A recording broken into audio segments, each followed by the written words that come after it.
Welcome, welcome, everyone. The Peterborough Chamber of Commerce. Every month we have speaker series where we highlight an expert speaker, share some information, bit of professional development, and in this case, we're busting some myths.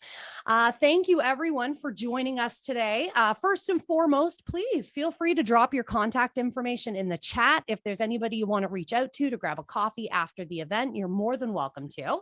I will have time, or we will have time, for questions and answers at the end of the presentation. But if you have questions throughout, just fire them in the chat. I'm going to keep track of all of it and facilitate the questions at the very end. You'll also have the option to unmute yourself and ask your own questions, which I highly encourage. So it is time. Othalia de Bruce from InnovFin Consulting Inc. is our guest speaker today. As I said, we're exploring busting myths on Bitcoin and blockchain. There's lots of questions around that, so we're excited to have Othalia here today with us. Othalia is the founder of InnovFin Consulting Inc. You really need to go online, check out their website, and read her bio. Blows you away. I'm so thankful Othalia could join us today. So InnovFin Consulting Inc., a consulting and advisory firm helping companies leverage blockchain technologies to help cut costs, generate revenues, and access financing. Othalia, thank you so much for joining us here today. All right. Thank you so much, Tiffany, for having me today. It's such a pleasure. And also thank you, everybody, for taking the time out of your busy days to be here. Tiffany told me that most of you are business owners, and so I can imagine that you guys are very, very busy, but you made it. So thank you, and I hope I'll make it worth your time. All right, so without any further ado, let's get into it. So today, for the rest of the hour, we'll be talking about blockchain and Bitcoin and the myths around these two terms and how to take advantage of it. As Tiffany mentioned, my name is Othalia de Bruce, and we are offering this as part of the monthly speaker series of the Greater Peterborough Chamber of Commerce. And I'm a part of InnovFin. I'll tell you a little bit more about InnovFin throughout the presentation, but yes, that's it. So let's continue. So it's very important to also mention here that although we'll be covering a lot of finance terms, when we discuss blockchain and Bitcoin, none of the information that I'm providing today is actually meant to be investment or legal or tax advice. If you have any such questions, please direct them to a licensed professional. And I'm sure that the Greater Peterborough Chamber of Commerce has expert financial advisors that you can reach out to. Right, so having said that, let's continue. And if you can hear me and see me properly, may I ask you to please pop a +1 in the chat section so I know that everything is fine.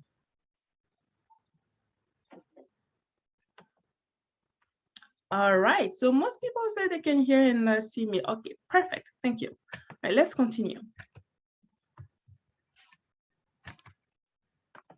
Okay. All right, yes, so again, rapidly, my name is Othalia de Bruce, CEO and founder of InnovFin Consulting. InnovFin is a blockchain company located in Peterborough. And to reach us, you can send us an email at info@innovfin.ca. Call us at 416-900-3897, or we are also available on Twitter, LinkedIn, and Facebook. And this is my personal Twitter that you can actually use to follow me if you use Twitter. All right, so having said that, let's continue. So the agenda today, we've already gone through the welcome notes and introductions. Next, we'll dive right into blockchain and Bitcoin, which is what you're here for. And then towards the very end, as Tiffany mentioned, we'll talk about, we'll open up the line for questions and answers, but you can also pop them in the chat section. And then next step will really be, if you want to take it to the next step, how you could do that with us. All right, so I know that some of you may or may not have heard of blockchain. So let me launch this quick poll. And with the poll, what I really like to know is how many here have heard of blockchain prior to this event? Or was this event the reason why you actually heard of blockchain?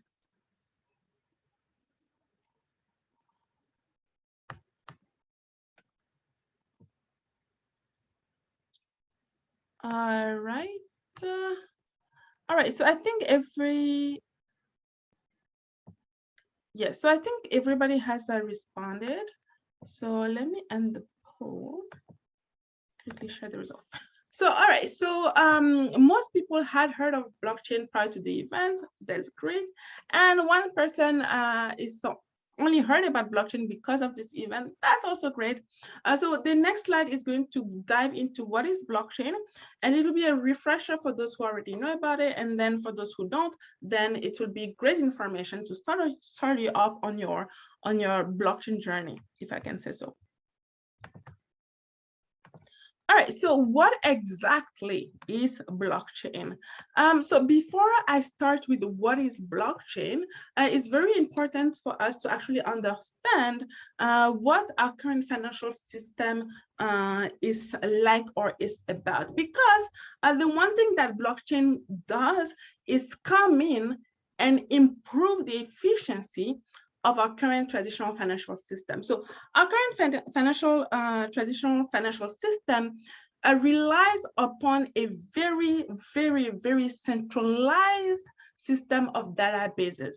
So if you are a merchant, if you're a company, you know that every time, what I mean by that is every time you want to process a transaction as a merchant, right? Every time you want to process a transaction, that transaction actually doesn't go through automatically. But what do I mean by doesn't go through automatically? If you have in your store a customer that comes in and taps their credit card, for example, although the point of sale system tells you that the transaction has gone through, you know that it takes a few days for the transaction to actually settle, for the transaction to actually clear in your, or to be actually added to your bank account. So that system is what we are dealing with today. And because it takes so much time for the transactions to go through, you also end up having to pay a few fees. The reason why the transaction takes so much time is because included or embedded into every single transaction, you have a whole bunch of intermediaries meaning a whole bunch of financial institutions that have to do the check and balances in the background to, one, make sure that your customer or your client does have the money that they said they have in their account, and then two, move that money all the way to your bank account. So doing all of that and involving all of these intermediaries takes time, and definitely, as you may already know, takes also money. So today, our traditional financial system is one that is lengthy, is one that is also complex, but it's also one that is costly. And so the customer typically, or the client typically, will experience it in one or two ways. First, they might also have to wait to see the transaction actually completely processed and completed in their bank account. They might see the transaction posted, but it won't be completed until maybe a few days later. And two, they actually might be passed on the fees that are charged for having all of these institutions involved in every single transactions. So why do we have that many intermediaries every time a transaction goes through? Is because today, the traditional financial system, again, as I mentioned, rely upon a centralized database system. Every single company, every single institutions have their own databases, and these databases do not communicate with each other. So there needs to be these intermediaries checking that, yes, this database has the correct information, and that this correct information or information on the transaction that has gone through can actually be moved to the other databases, because again, all of these databases do not communicate with each other.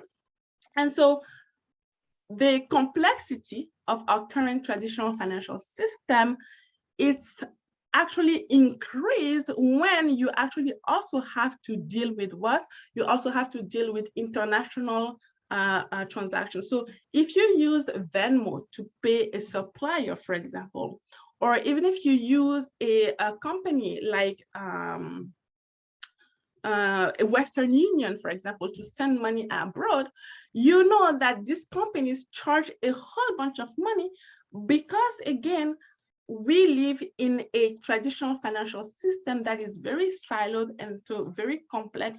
And to process anything, you have to actually spend a lot of money. You have to pay these intermediaries a lot of money. So blockchain comes into our financial system and then removes all these intermediaries. It removes all these intermediaries, which might actually tell you that because blockchain is able to do that, blockchain is also able to what? Make our financial system more efficient, more efficient. And how does blockchain do that? It establishes a system of decentralization. Remember, I said that databases are centralized because each entity is going to have their own databases.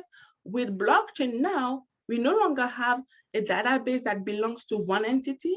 We now have a database that all entities can actually look into, including the users that they're servicing, meaning the merchants and their clients. All of these people and entities can now have access to that one database, see what information is in that database, see whether I have enough money in my bank account, and whether I can send that money to you, the merchant, again, without having access to the intermediary. So blockchain automates all of these processes. And so everything that I just talked about is illustrated via the figures that you can see at the right-hand side of the slide. So if you follow me, if everything is clear, again, please pop a +1 in the chat section. If not, feel free to add a question there, and then I'll address it in a few minutes. So let's see what people are saying. +1, all right. So let's continue to the next section.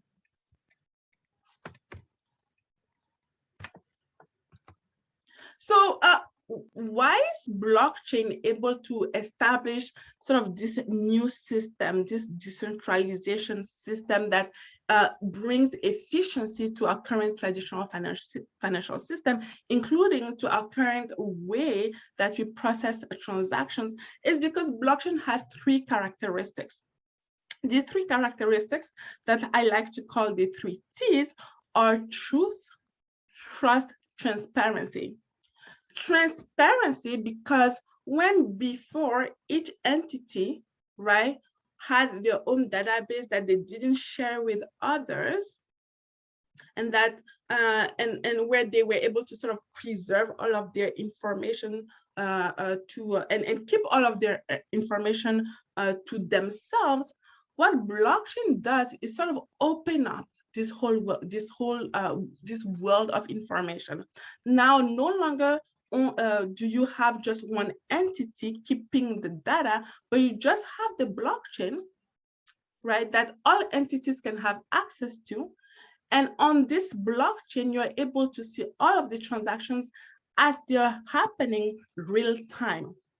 And so because of that, we say that blockchain brings in transparency to our current financial system. So that's one of the first characteristics of blockchain, transparency.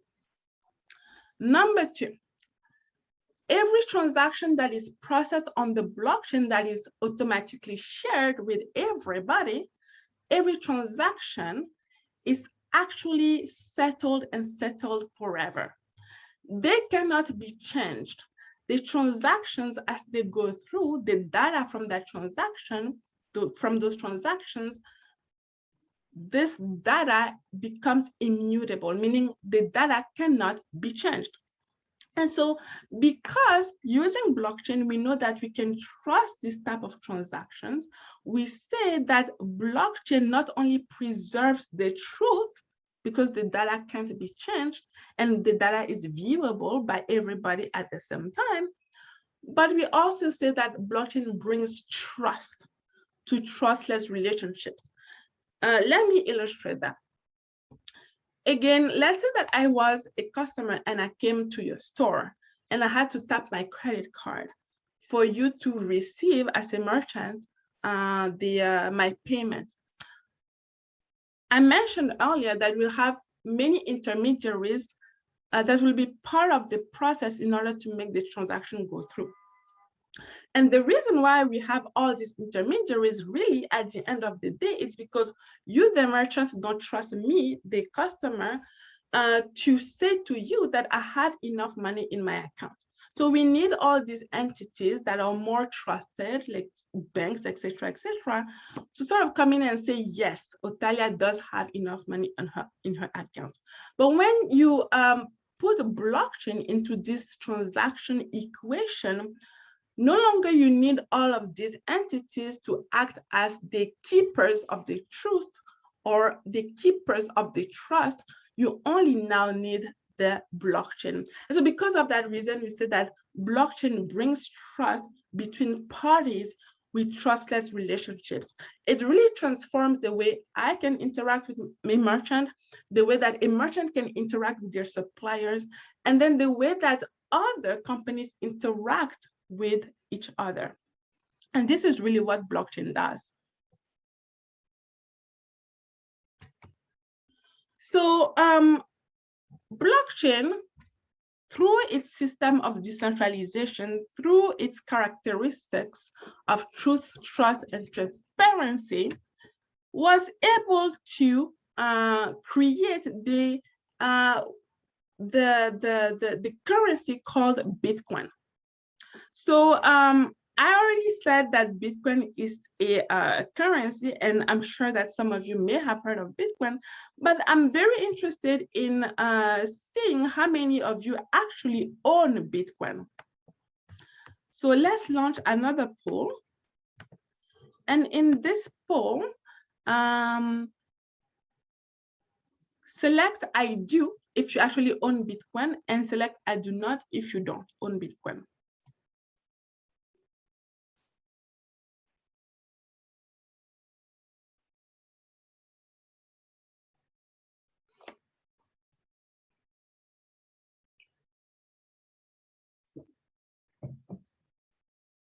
Okay, all right, so I think that we have enough of the participants' answers. So let's end the poll. So only one person says that they actually own Bitcoin.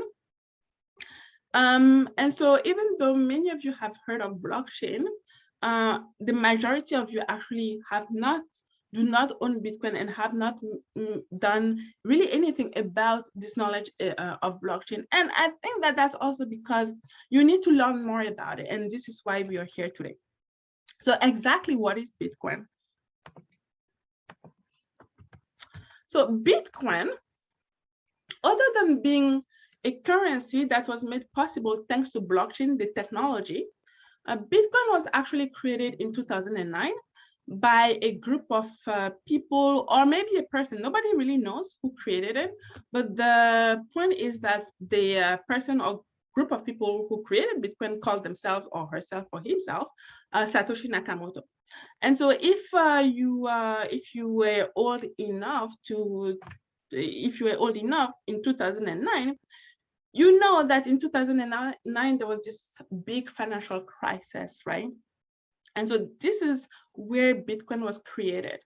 Bitcoin was created as an alternative to our current money, our current form of money.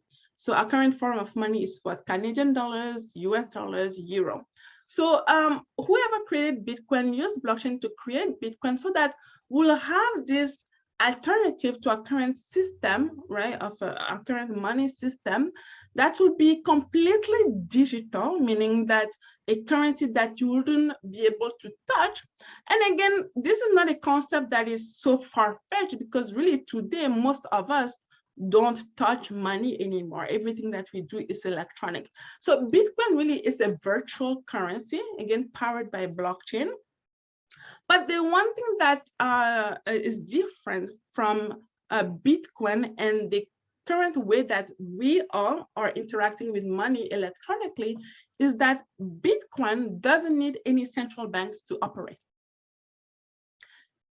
And remember, I said it doesn't need any central banks to operate because thanks to blockchain, you don't need any intermediaries, you don't need any financial institutions in order to process transactions. So this is really what Bitcoin is about, a money for the people. So it was created by this anonymous person, not a central bank, by the people, right? For the people and by the people, that anyone in the world can have access to. So imagine if you had a customer in Dubai or you had a customer in France, that customer could actually pay you in Bitcoin very easily. So to again illustrate the point that I just made and why you, if you're a merchant especially, you should care about this. And also if you're a customer, you should actually care about this. Let's see what our current credit card payment transaction process is like.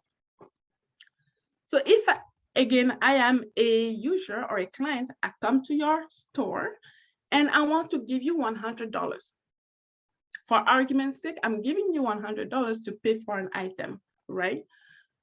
So when I give you this $100, for that small transaction to go through, there are going to be about 6 financial institutions involved to process it.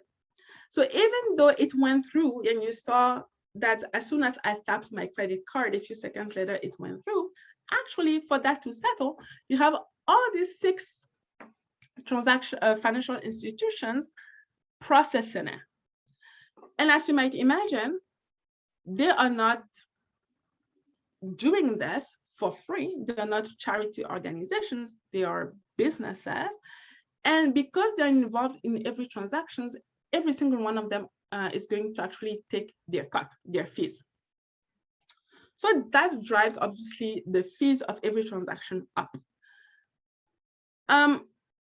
Generally speaking, in average, these transaction fees would range between 2.5% and 5%, but the average is usually around 3%, depending on what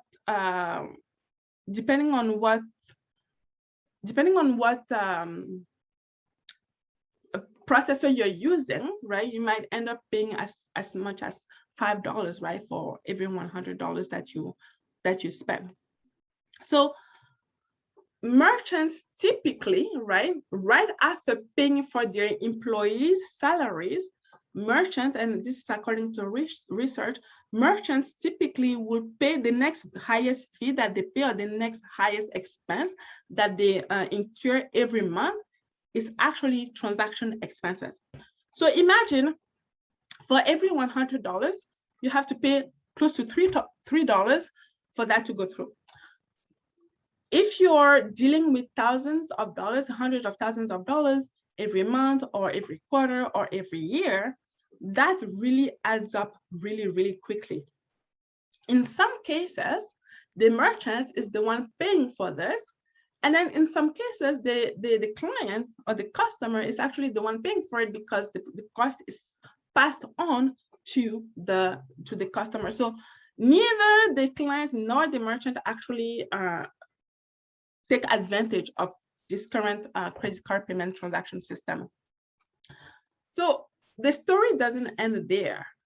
In addition to paying these high fees, relatively high fees, for the transaction to go through, you're looking at a couple of days in average, right? A couple of days. And again, that is if you're considering a transaction within the same country. If you want to deal with a transaction outside of your country, if you've used Venmo or any other systems to send money abroad, you're looking at 4-5 days, usually, right? About a week for that to go through, and that is if you're lucky, right?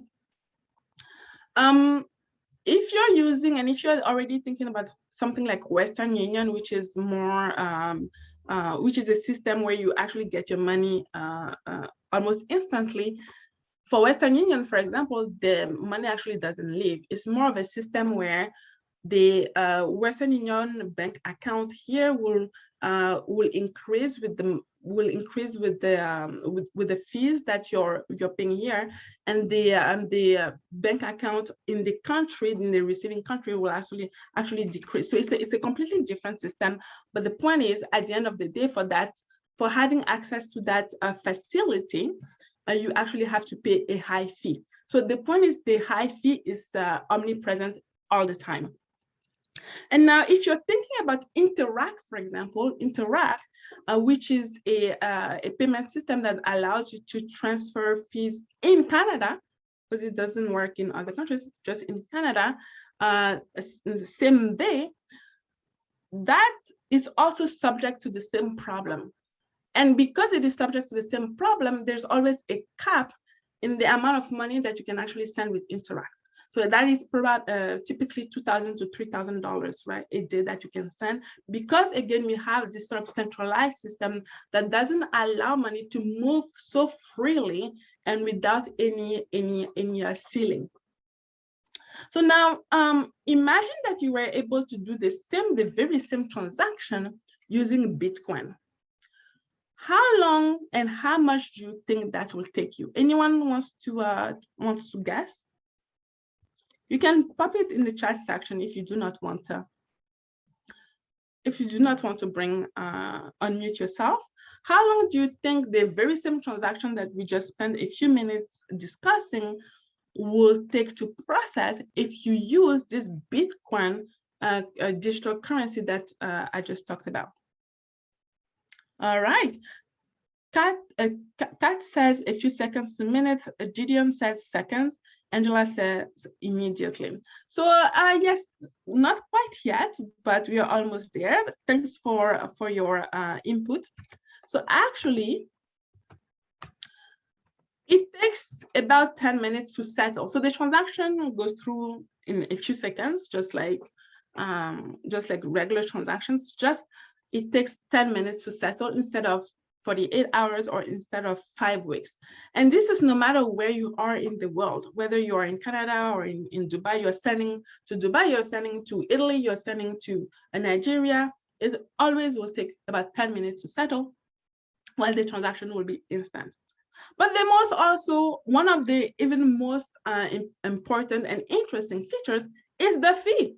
Remember, we talked about $3 fees, sometimes even $5, depending on what company you're dealing with. With Bitcoin, that is reduced to 12 cents, right? $100, 12 cents. $100, 12 cents. And in this case, it's actually the client paying.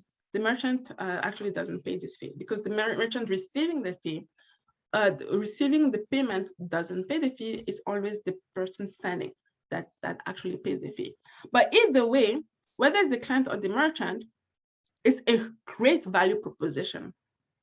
If you had to choose between sending national-based transactions, domestic transactions, and you were only paying 12 cents versus $3, wouldn't you choose to pay 12 cents?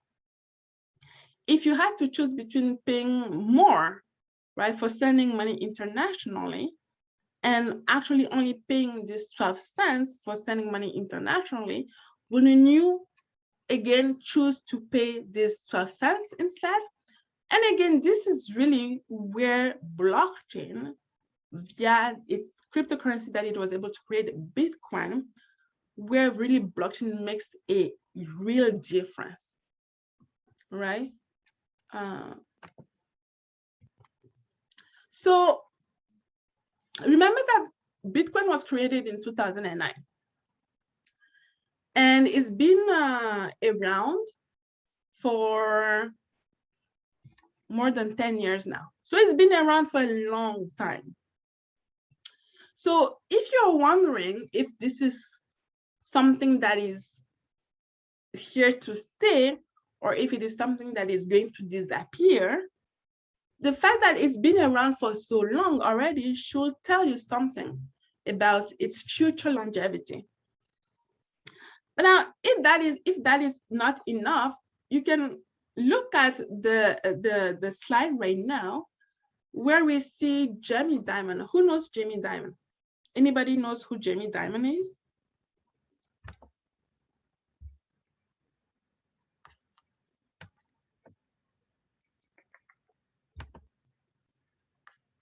Okay, Gideon says no. So Jamie Dimon is actually the CEO of one of the biggest financial companies in the world, managing trillions of dollars in assets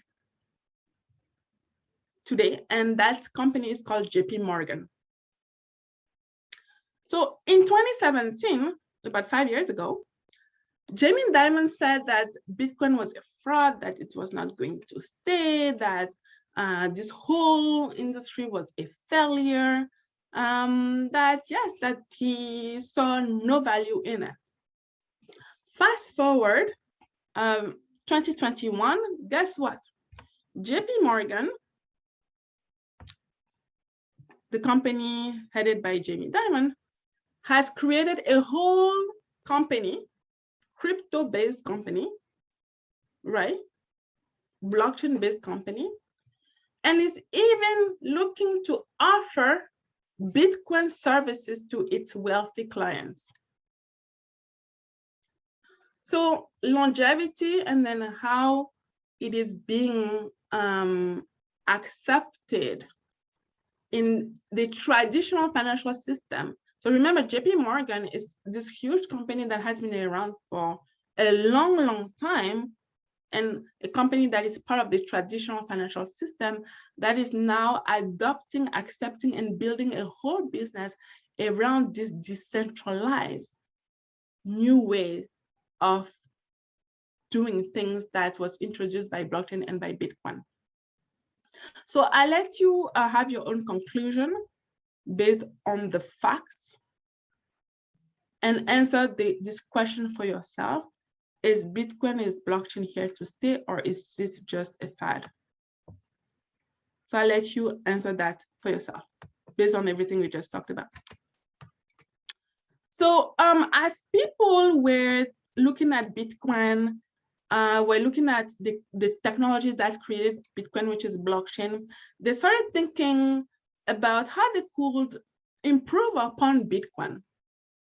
They started thinking about, what if we, instead of having a transaction that settles in 10 minutes, what if we had a transaction that settled in 1 minute or just in a few seconds?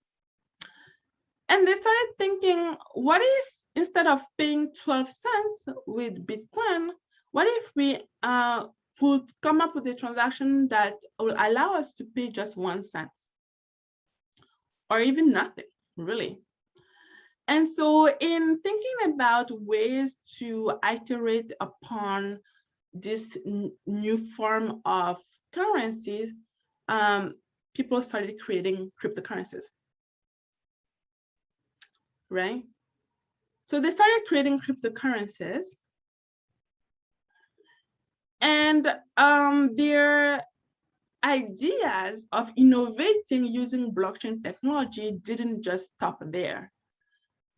They also started thinking, okay, so instead of creating just a new form of currency, digital currency, that is here to be an alternative to our current Canadian dollars or US dollars or euro, what if we actually also use the same system to raise funds?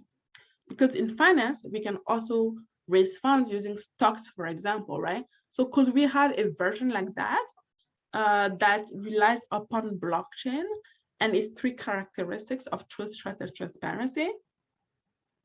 And so people started raising funds with cryptocurrencies as well. So in the next, so I'm going to show you a video in a few minutes. And in that video, you're going to see, this is fact-based, you're going to see how people use cryptocurrencies to raise funds in an alternative way, in an alternative manner. So let me switch my sharing screen. And so on this, in this video, I would like you to pay attention to a few things. At the bottom left, you will see a few continents name pop up, and these continents show where raising funds with cryptocurrencies occurred. And we are looking at the period from 2014 to 2018, so like about a 4-year period. And also, I would like you to take a look at the top left corner, which will show how much money was raised using cryptocurrencies. And then at the very bottom, you will see the timeline, right? As time is going by, how cryptocurrencies helped raise funds. And then last but not least, in the very middle, you will see the type of cryptocurrencies that were created in that time span through fundraising. All right, let's go.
All right, so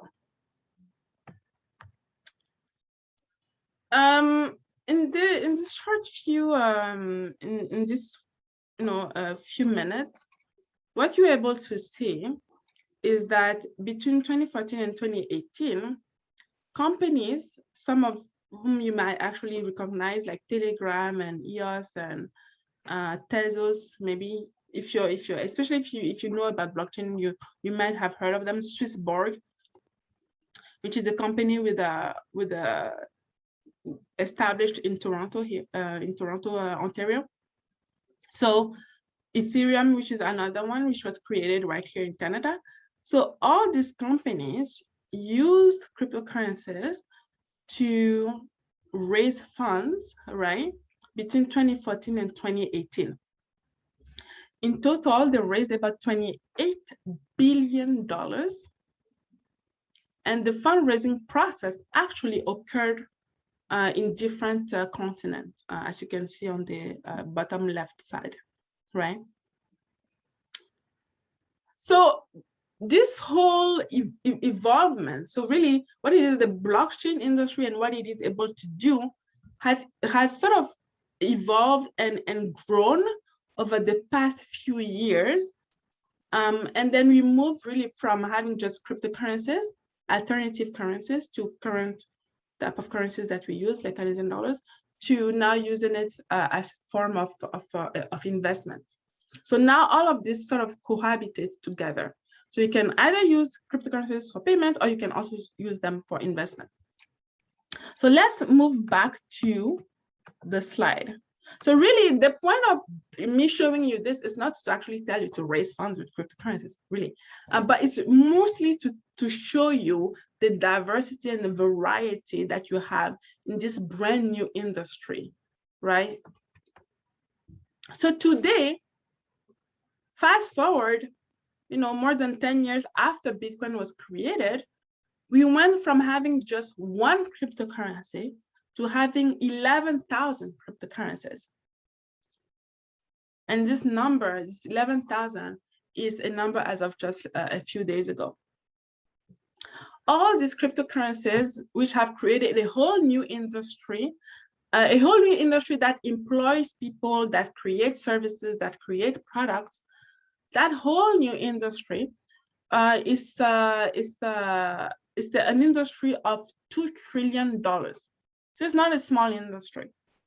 It's a whole industry of $2 trillion.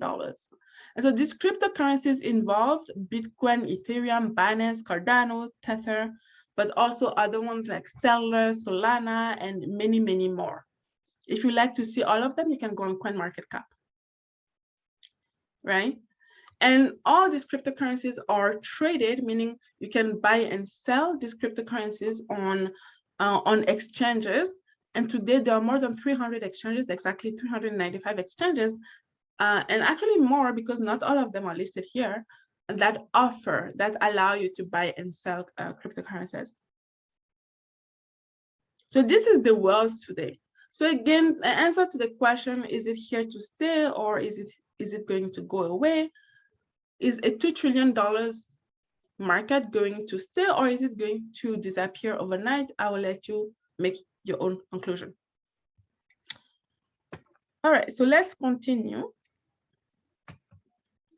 So how do you use crypto today? We already touched upon that a little bit.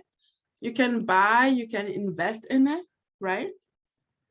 But remember, this is not advice to invest. I'm just letting you know that you can do that. You can accept payments with it, right? As a merchant, you can accept payments, pay less fees. If you're a not-for-profit organization, you can accept crypto donations as well. You can pay your taxes. The town of InnovFin in Ontario allows its people to pay their property taxes with cryptocurrencies, and many other cities as well in the world. You can pay for goods and services, just like we'll pay for goods and services with regular money, Canadian dollars, US dollars. You can pay employees. So if your employees are okay with being paid in cryptocurrencies, then you can pay them in cryptocurrencies. It's been done. And at InnovFin, we do accept crypto payments for our services. So if this is something you'd like to discuss, feel free to reach out to us. So you can do all of that. So what organizations are actually using cryptocurrencies today? Many organizations that you know of are actually accepting crypto payments today. Coca-Cola, Amazon, Expedia, Starbucks, Microsoft, Tesla, Lush, which is a beauty company, right? The Pavilion, which is a hotel and resorts company. Visa, knowing that they are part of the intermediaries that blockchain is actually coming to displace, is now joining the movement, right? By accepting crypto payments and also wanting to offer crypto services. What not-for-profits are actually accepting crypto donations? Well, again, many organizations that you already know of: Canadian Red Cross, War Child Canada, Last Donor, I believe Adaptive Canuck Oz, I believe that one is an AIDS company, not-for-profit.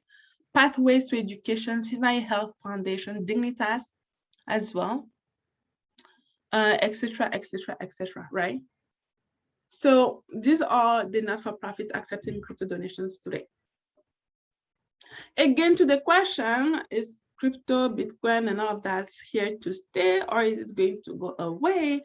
I will let you make your own conclusions. So how do we help at InnovFin? Well, at InnovFin, we provide education that goes way more in depth than what we've just covered in the past few 45 minutes. Our education doesn't just stop at how blockchain is used for transactions. We go beyond that, and we also talk about how blockchain can be used for manufacturing companies, for example. because it's not just about payments. We can also use it to improve supply chains, for example. We also offer strategy services where if you wanted to integrate blockchain into your short, long, or mid-term strategy, we will help you with that. And then also blockchain implementation, if you wanted to develop a blockchain project, we could also help with that. So that's how we help at InnovFin. If you're interested, definitely reach out. So I will take some questions now. We have about 15 minutes left. So I don't know if there are any questions. Feel free to either bring up your video or just type them in the chat section. We did have a few questions. I feel like you answered the one from Kat Othalia, where she was asking about the total raised. I just wanted to make sure that didn't slip by me. The next one I had, April wanted to know, Othalia, what makes you so passionate about cryptocurrency? So what makes me passionate about cryptocurrency? What a good question. That's actually not a question that I get asked when I do this kind of things. But really, you can see the efficiency, right? The efficiency that it brings, the market that it has created. This market, this crypto market, is a market that goes beyond borders, right? So this industry is not an industry that only, very developed countries are taking advantage of, but people all over the world, even people in less developed countries, are really taking advantage of this. It has created jobs for these people as well, right? People who can now be paid in cryptocurrencies when before they didn't have such an alternative. Look at Venezuela. Venezuela has been experiencing a hyperinflation for years and years. But guess what? The people in Venezuela switched switched their money into Bitcoin because Bitcoin became more valuable than their own currencies. If it wasn't for blockchain, the people of Venezuela wouldn't have had access to an online cryptocurrency that way, right? And so it's really changing the way we interact with each other, but it's also helping people have more of a financial stability that they didn't have before. Excellent. So yeah, so that's why I'm passionate about That's it. a really great answer. We had a couple more questions come in. If you have any questions, don't be shy. Feel free to drop them in the chat. You can unmute yourself as well. I'll call you out if you raise your hand. Gideon, Gideon is asking, what do you think needs to happen for these options to be more commonly used? So I think it's really about education, because people don't know what they don't know, right? So for example, you guys took the time to come here today. Now you know more than a lot of other people. And as you get more and more exposed to it, you'll start adopting it more and more. So it's a lot about education, a lot about awareness. And also really a lot about a willingness to change and to take advantage of the opportunities that are out there, whether you're looking at a merchant or an individual. Excellent. And Kat just asked, are you able to share your opinion? Do you think government regulations will help or hurt the future of crypto adoption?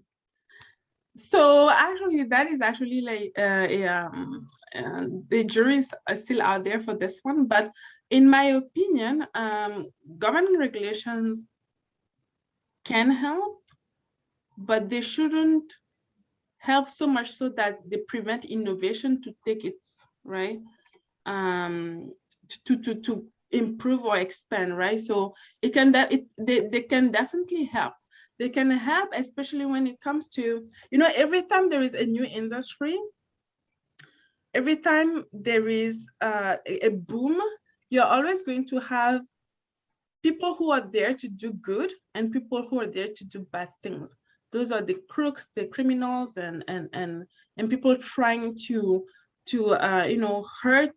I would say those who are not educated enough to not put their money where it shouldn't go. So for that section, the people who are there to just make a quick bucks on the backs of others' hard work, I think the regulators can sort of come in and protect those that section of the industry. However, for the section of the industry where people are really in it to really improve, to innovate, to bring, economic benefits to countries, right? And to people, that section, I think government shouldn't regulate too much because they might prevent innovation that way. But yeah, I mean, regulations are good. They just have to be applied the proper way. Excellent. Another good answer. We had two come in from David. He asked, how do I get people to pay me in crypto? And how do I convert my crypto to Canadian? So I can answer. So that's actually a really good question. So there is many ways to do that. So if you want people to actually pay you in crypto, one way is actually to let them know that you are willing to accept crypto. So just today, we told you that we are at InnovFin, we accept crypto payments. So if somebody wants to actually pay us in crypto, they'll be aware of that. So awareness is one of them. And then with awareness, also education. So they also know how they can pay you with cryptocurrencies. And then, which actually brings me to your point, which is how do I convert my crypto to Canadian dollars? If you wanted to convert your crypto to Canadian dollars, there's just so many ways to do that. You can, because with crypto, you actually don't need any institutions doing the check and balances.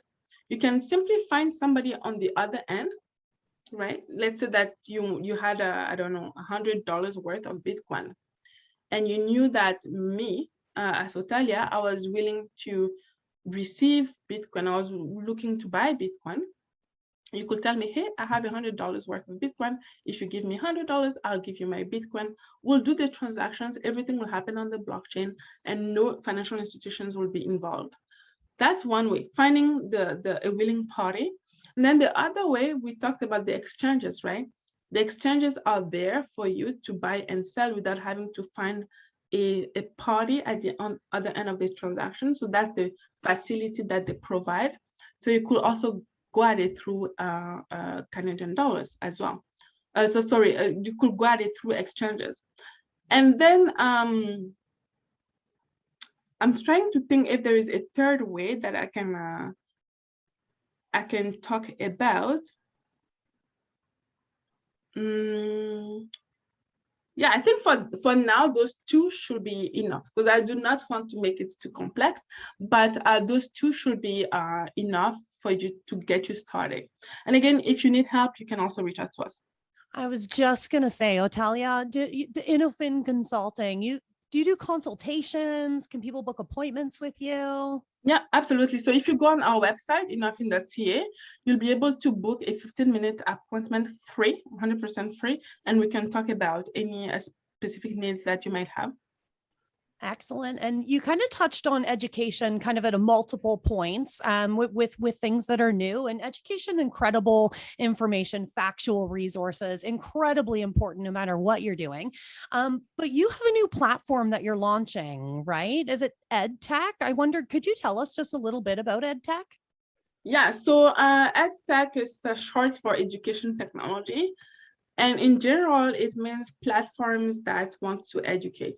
So we are building an education technology platform, an EdTech platform, to bring innovation education to everyone in the world, no matter where they are. They'll be able to, instead of having always like one-on-one with us, which is great because it gives you a customized, approach to your innovation education. But if you wanted to have it on demand online and anytime and anywhere, you could go on that platform and have access to it. So we are launching that soon. Excellent. So watch for that coming down the pipeline. Any other questions for Othalia while we have her here? If you're thinking or typing up your question, go right ahead. If you get off this call and think, oh, I forgot to ask, don't be shy. You can shoot me a message. You can reach out to Othalia directly. We are here for you, get you that information. She's just put her contact information up on the screen there, so you can grab it, give it a call, book a consult if you want to do a deeper dive and check it out. Othalia, thank you so much for all of your information today. Thank you so much, Stephanie, for having me, and also for the Peterborough Chamber of Commerce for putting this together. Absolutely. Such a pleasure. And if you want to rewatch this, which I definitely will be, I feel like there's information I missed first time around and I kind of want to learn more. Watch for the rebroadcast. I'm going to do my very, very best to get it out this afternoon. So you should see that on all of our social channels. Othalia, again, thank you so much. Reach out to InnovFin. They're on LinkedIn, Twitter, Facebook. Follow them. Check out the information they're pumping out, the education, the resources, innovfin.ca. That being said, everyone, thank you so much for joining us today. If you need anything, reach out to us. Have a wonderful day, everyone. Take care. Yes, then thank you so much again, everybody, for coming. And yes, enjoy the rest of your day. Thank you.